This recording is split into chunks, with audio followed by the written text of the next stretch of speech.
Pemirsa, Anda menyaksikan Health Forum bersama dengan saya, Syafina Nasyar. Pemirsa, Indonesia kita ketahui kini mencetak sejarah baru di panggung kesehatan global. Setelah akhirnya resmi diakui sebagai World Health Organization Listed Authority atau WLA pada Desember 2025 lalu. Status ini menempatkan regulator kita artinya sejajar dengan otoritas kelas dunia dalam pengawasan obat dan juga vaksin seperti United States Food and Drug Administration atau FDA dan juga ada European Medicines Agency atau EMA di Uni Eropa. Nah, ini bukan hanya sekedar pengakuan, tetapi capaian ini juga membuka peluang besar. Mulai dari ekspor produk farmasi hingga penguatan diplomasi kesehatan Indonesia ataupun nasional. Lantas bagaimana dampak nyata dari WLA bagi industri, investasi, dan juga ketahanan kesehatan nasional? Kita akan bahas langsung bersama dengan Kepala Badan Pengawas Obat dan Makanan Republik Indonesia, Bapak Taruna Ikrar. Prof, terima kasih atas waktunya untuk CNBC Indonesia. Nah, bahagia sekali bisa berkunjung lagi ke Iya, studio. senang sekali kami juga bisa bertemu lagi dengan Prof Taruna. Prof, ini akhirnya Indonesia ditetapkan sebagai WHO Listed Authority di tanggal 21 Desember 2025. Nah, ini kan artinya menjadikan negara kita sejajar nih dengan lembaga-lembaga otorisasi juga berarti ya dari Amerika dan juga Uni Eropa. Bisa diceritakan, Pak, kriteria utama yang harus dipenuhi oleh BPOM hingga akhirnya bisa mendapatkan WLA ini apa? Ya, WHO Listed Authority atau WLA ini merupakan suatu prestasi sebetulnya, dan prestasi bukan individu, tapi prestasi lembaga yang disebut lembaganya Badan POM, Badan Pengawas Obat dan Makanan. Karena kita paham posisi puncak atau posisi tertinggi dalam konteks regulatory authority yang berhubungan dengan pengawasan obat dan makanan itu disebut dengan WLA. Jadi kita sekarang berada pada posisi puncak, tidak ada lagi di atasnya.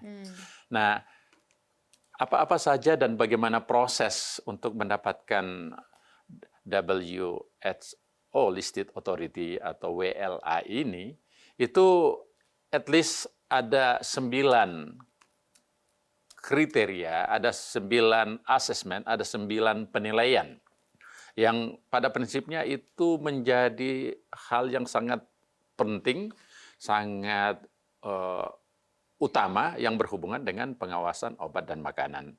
Apa itu? Yang pertama yang kita sebut dengan regulatory system atau tata kelola.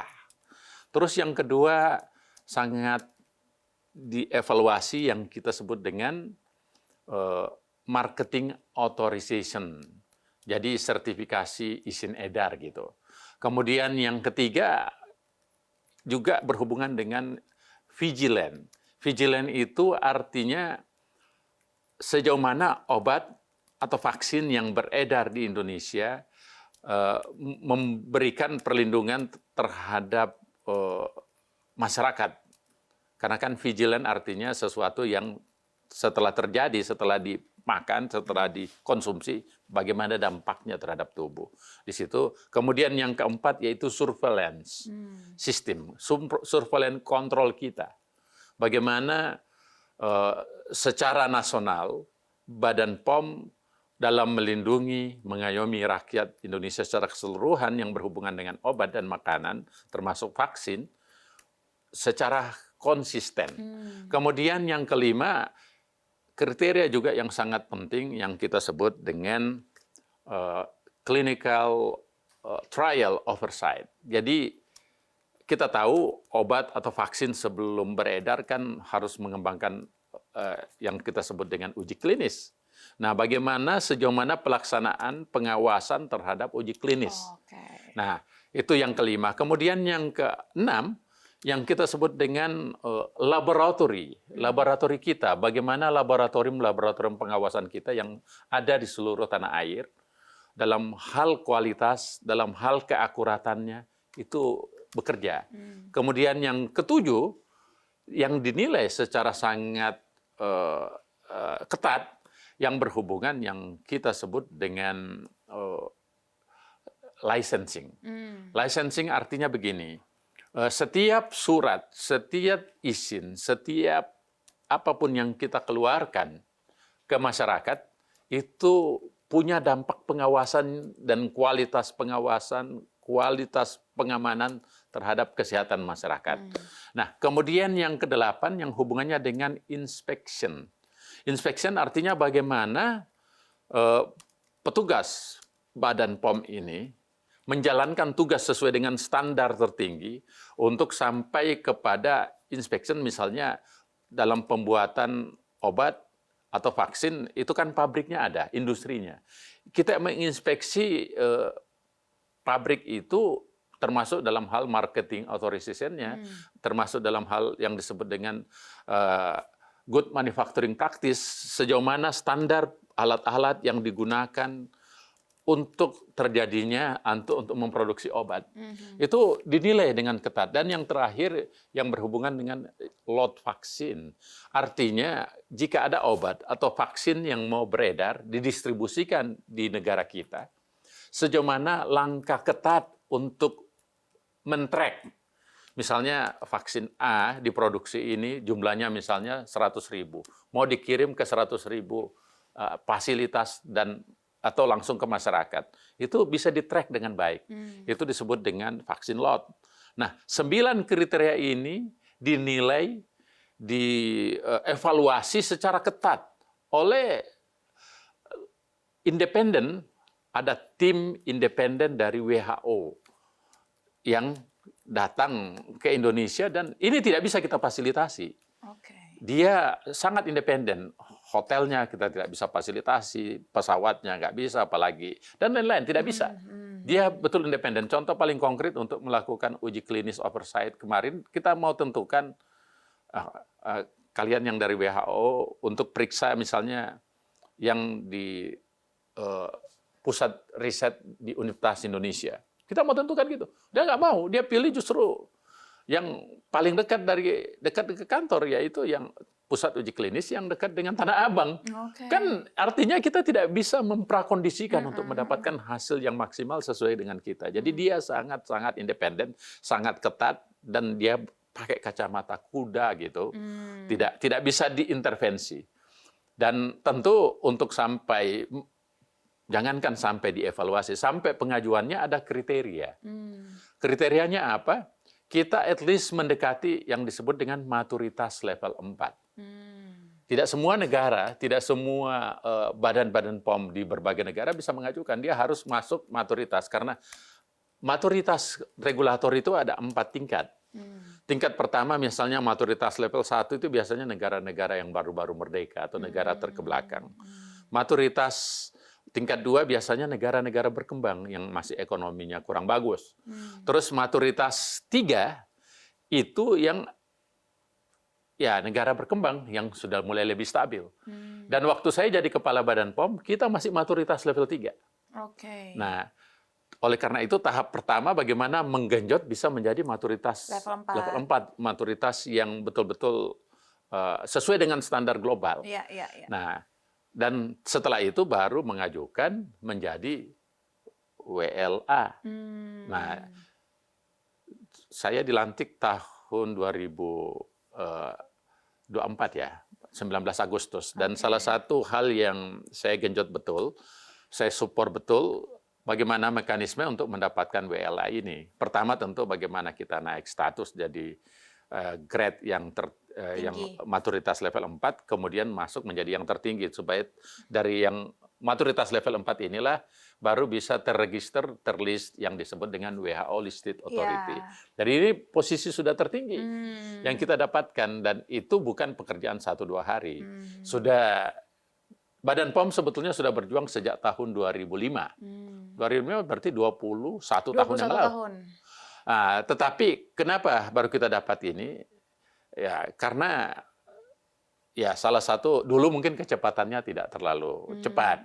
Di bawah kepemimpinan saya pingin lebih cepat lagi. Kalau perlu lari 100 gitu. Itu aja. Tapi ini bukan pekerjaan individu, ini kerjaan Satu dukungan BPOM. dari tim yang Iya. begitu solid. Iya, iya. Tim Nah, yang begitu dengan solid. adanya ini, Pak, artinya kan membuka peluang juga untuk industri kesehatan dalam negeri, Mm, berupa vaksin, obat-obatan, hasil dalam negeri, ini betul. akhirnya bisa diterima di kancah global, akhirnya Ya. bisa diekspor. Nah, bagaimana Bapak melihat ini nantinya akan mendorong peningkatan produksi dari hasil-hasil dalam negeri, Pak? Nah, kita hitung begini ya.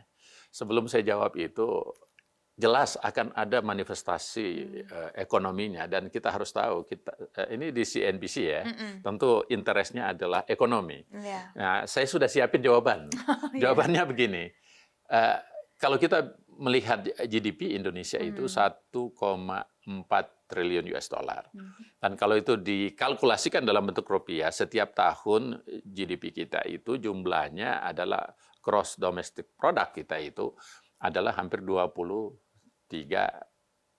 triliun. Dari 23.000 triliun itu 35-40% menurut data Badan Pusat Statistik itu bagian dari otoritas yang dimiliki Badan POM, yaitu berarti dihitung dikalkulasi antara 6.000 triliun sampai 10.000 triliun setiap tahun.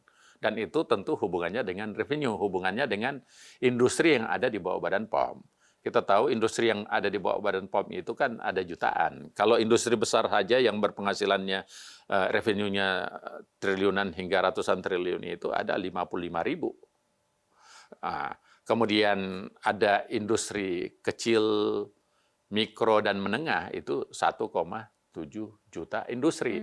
Jadi kalau revenue-nya digabung-gabung ya masuk akal ya. Iya, iya. Ya, angka yang 6.000 sampai 10.000 triliun. Nah, hubungannya dengan ekonomi, hubungannya dengan WLA, kita tahu begini. WHO Listed Authority itu artinya tidak banyak negara yang masuk dalam list ini. Kalau kita hitung sebetulnya ada 30-an negara lebih. Tapi 30 negara lebih itu kalau kita bicara otoriter, itu tidak sebesar itu dan biasanya negara-negara maju semuanya.